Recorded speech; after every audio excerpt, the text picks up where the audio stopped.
نحمده ونصلي على رسوله الكريم اما بعد فاعوذ باللہ من الشیطان الرجیم بسم اللہ الرحمن الرحیم۔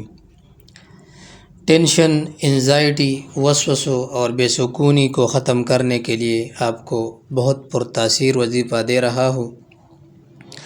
ٹینشن، ڈپریشن اور بے سکونی ایسے امراض ہے جو انسان کی زندگی کو اجیرن بنا دیتی ہے۔ اللہ سے دعا ہے کہ اللہ تمام مسلمان بہن بھائیوں کو تمام امراض سے بچائے۔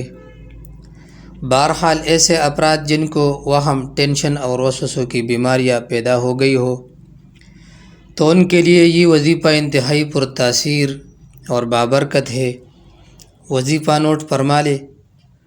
ہر فرض نماز کے بعد 21 مرتبہ تعوذ یعنی اعوذ باللہ من الشیطان الرجیم پڑھ کر دونوں ہاتھوں پر دم کر گے، سارے بدن پر ہاتھ پھیرے۔ انشاءاللہ العزیز اس کی برکت سے وسوسوں اور ٹینشن سے نجات مل جائے گی۔